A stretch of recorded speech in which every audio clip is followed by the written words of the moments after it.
Chandrababu super 6 అంటూ అలవికాని హామీలిచ్చి assembly సాక్షిగా ఖజానా చూస్తే ఖాళీగా ఉంది, హామీలు చూస్తే భయమేస్తుందంటూ సాకులు చెప్తున్నారు. సంపద సృష్టించి హామీలు అమలు చేస్తామని ఎన్నికల ముందు చెప్పారు కదా, పథకాలు ఎప్పుడు అమలు చేస్తారా అని ఏపీలోని మహిళలు ఎదురు చూస్తున్నారు. ఇదే చంద్రబాబు నాయుడు గారు అసెంబ్లీ వేదికగా ఆయన చెప్పిన మాటలు ఏమని చెప్తా ఉన్నాడు? భయం వేస్తూ ఉందంట. మేము సూపర్ 6 అనే హామీలు ఇచ్చాము, అది చూస్తుంటే భయం వేస్తూ ఉంది, ముందుకు వెళ్ళలేని పరిస్థితులు, ప్రజలు ఆలోచన చేయాలంటున్నాడు. అంటే దానికి అర్థం ఏంటి? నీ సూపర్ 6 హామీలన్నీ ఎత్తేస్తావనే కదా, దానికి అర్థం ఏంటి?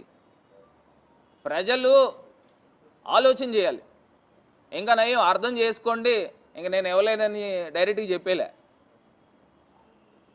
అదే నాదెండ్ల మనోహర్ గారు మంత్రివర్యులు, ఆయన క్వశ్చన్ అవర్లో డైరెక్ట్గా చెప్పాడు 3 సిలిండర్లు ఇవ్వలేము అని. మరి ఇదే మంత్రి లోకేష్ గారు ఆయన ఏం చెప్తా ఉన్నాడు? అందరినీ కూర్చోబెట్టి మాట్లాడి ఎంతమంది పిల్లలు ఉన్నారో ఐడెంటిఫై చేసుకుని, అసలు ఏంది ఐడెంటిఫై చేసేది? కలెక్టర్లకి సచివాలయాల వారీగా ఏ సచివాలయంలో ఎంతెంతమంది తల్లులు ఉన్నారు, ఎంతెంతమంది పిల్లలు స్కూల్స్కి వెళ్తున్నారు అనేది ఎంతసేపు ఆ డేటా తీసుకోవడము? మరి దానికి కూడా మంగళం చెప్పిన పరిస్థితులు.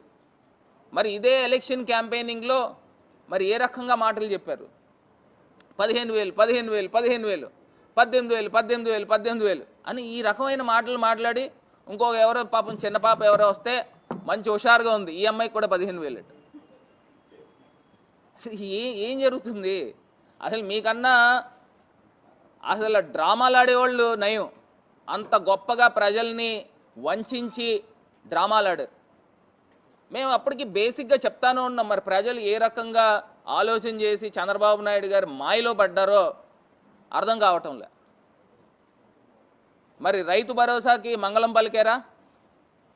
అమ్మఒడి మొత్తం అందరి పిల్లలకి ఇచ్చేస్తూ ఉన్నారు, మరి దానికి స్వస్తి చెప్పారు. మరి అదే రకంగా 1,500 రూపాయలు 18 సంవత్సరాలు దాటిన ప్రతి మహిళకి డబ్బులు ఇస్తూ ఉన్నారు. నెల 1,500. ఎక్కడికి వెళ్ళిపోయినాయి ఆ డబ్బు? ఎప్పుడు ఇస్తారు? దానికంటే ఒక నిర్దిష్టంగా చెప్పాలి కదా. మాకు ఇప్పుడు మేము సంపద సృష్టించిన తర్వాత 5 సంవత్సరాలు పోయేకి ఇస్తామని చెప్పాలా? లేకపోతే ఏదో ఒకటి చెప్పాలి కదా. ఎప్పుడు చెప్తారు? ఎప్పుడు ఇస్తారు? మరి రాష్ట్ర వ్యాప్తంగా ఉన్న మహిళలందరూ కూడా ఎదురు చూస్తూ ఉన్నారు.